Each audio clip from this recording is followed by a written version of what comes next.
Doutora Helena Pité, bom dia.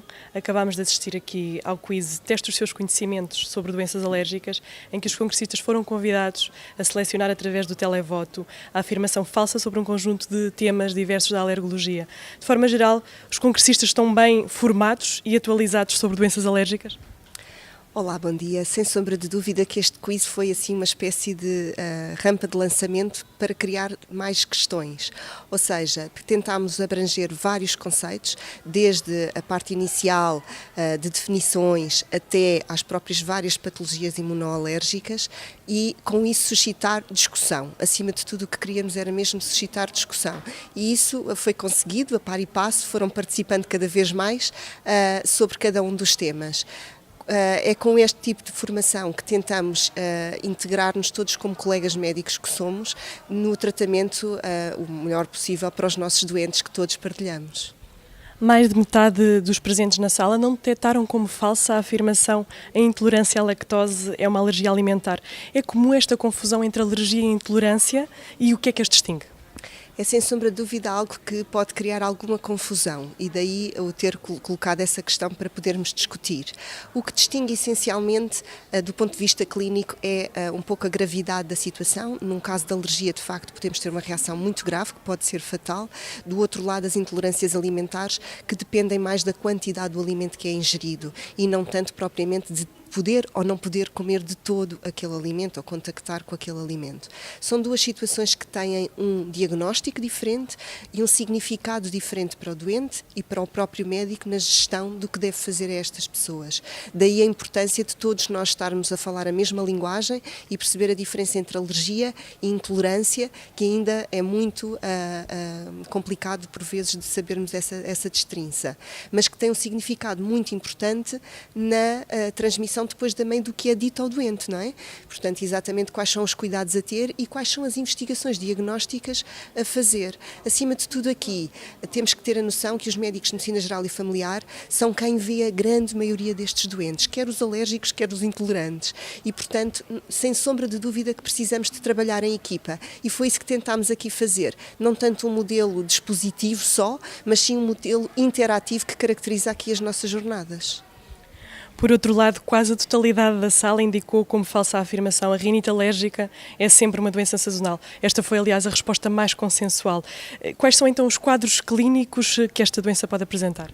A rinite alérgica pode manifestar-se por sintomas nasais, de nariz entupido, de comichão no nariz, espirros, o pingo, e pode ser uma doença intermitente no tempo, que dura pouco tempo, menos de 4 semanas, menos de 4 dias por semana, ou pode ser, pelo contrário, persistente e durar até o ano inteiro.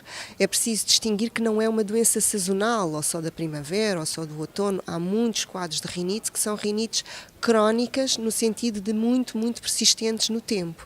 Essas rinites normalmente são associadas a maior impacto, ou seja, mais queixas por parte do doente, mais limitação na sua qualidade de vida e também mais ligação a outras doenças, nomeadamente a asma. A probabilidade aqui do doente com inflamação no nariz poder desenvolver inflamação brônquica e começar a ter sintomas de asma.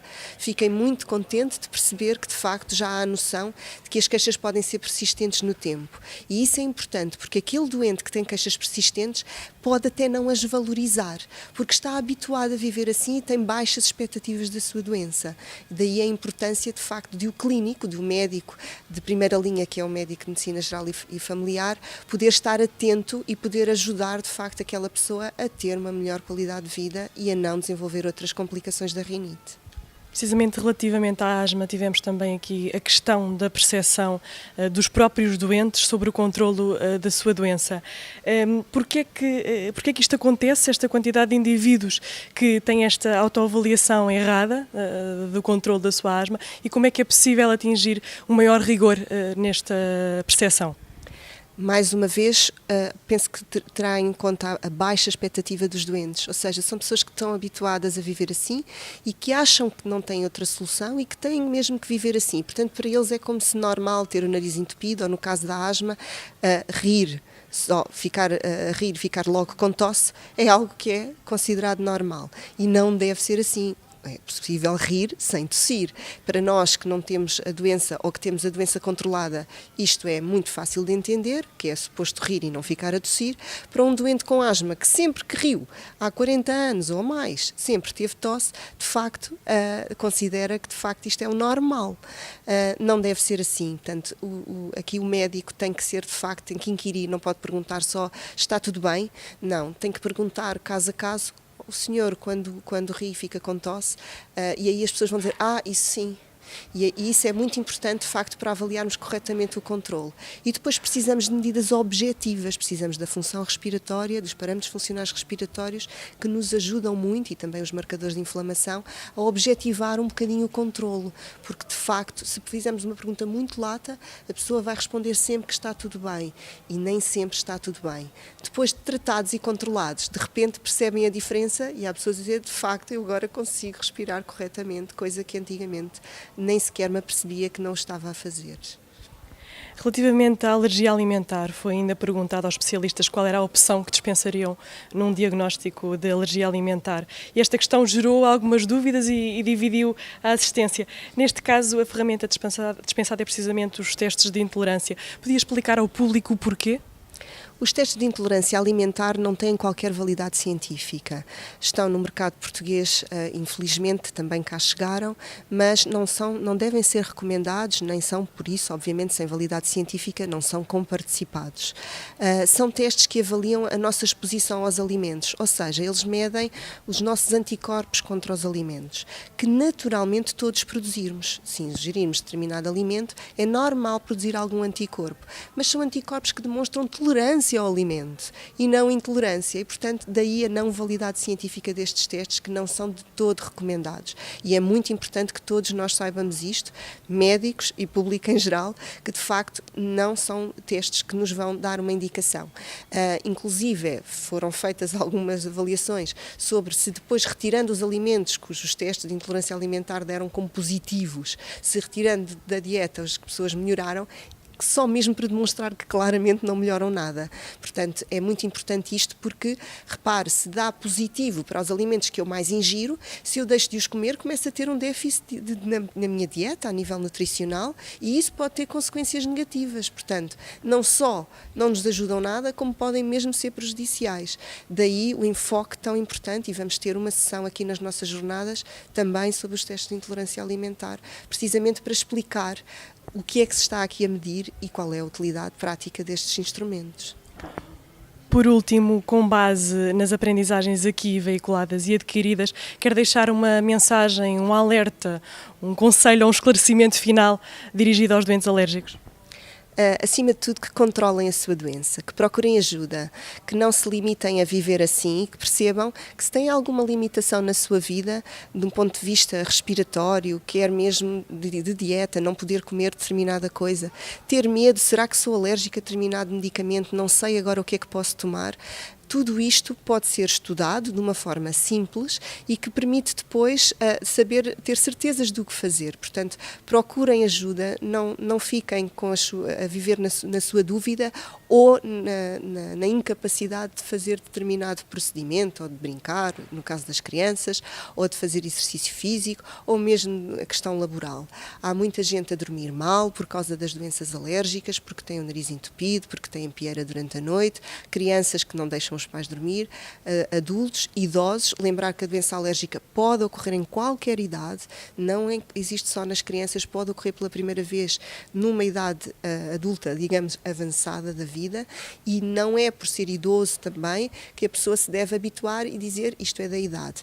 Nem sempre é da idade. Procurar ajuda, de facto, junto dos médicos de medicina geral e familiar, que estarão completamente capacitados para orientar as situações e referenciar aquelas que possam ser mais graves ou que não respondam de uma forma adequada ao tratamento.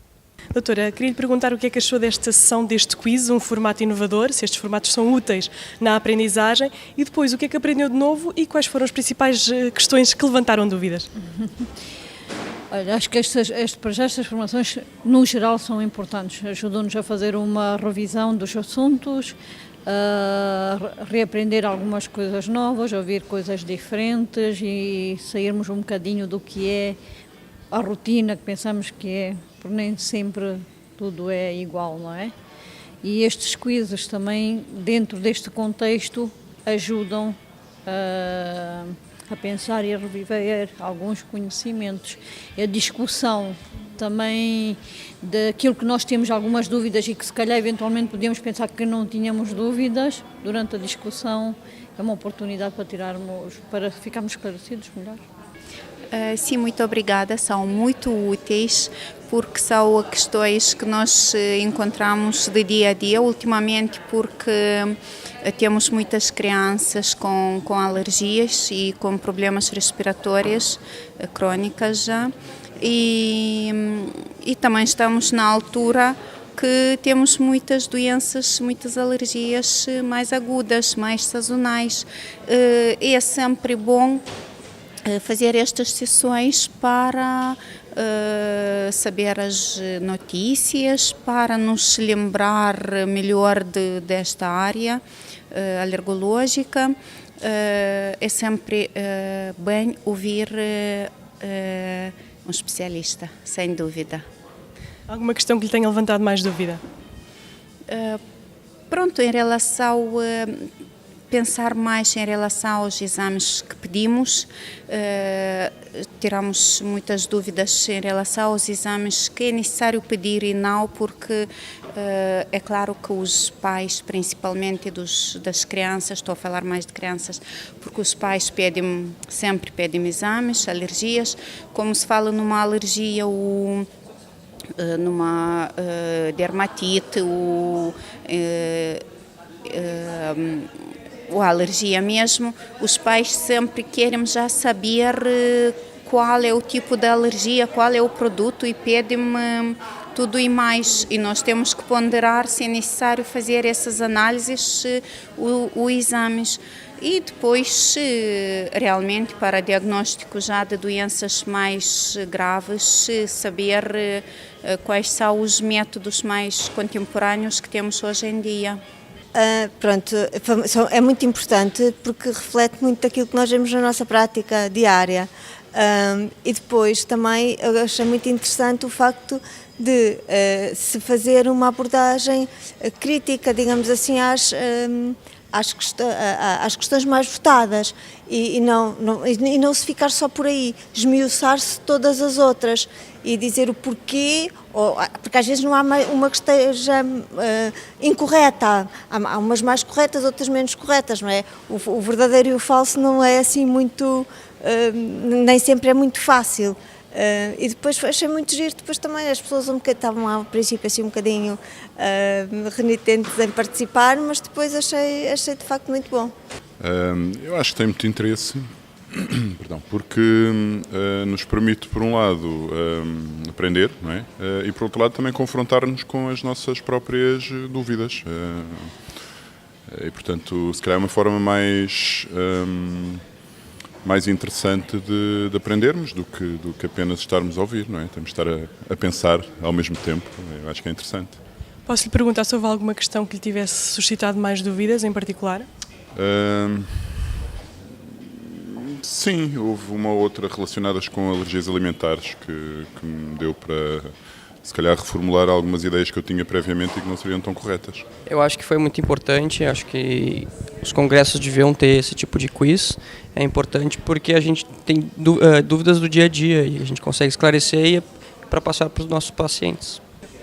Eu acho que o principal fator, no meu ponto de vista, é o facto de estar muito mais próximo da nossa realidade, das nossas dúvidas, dos nossos problemas no nosso dia-a-dia enquanto médicos, do que um formato mais teórico e mais explanativo.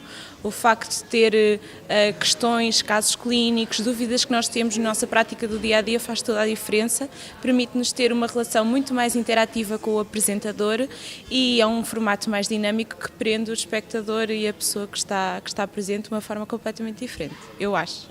Alguma novidade que tenha aprendido aqui, que ainda não soubesse?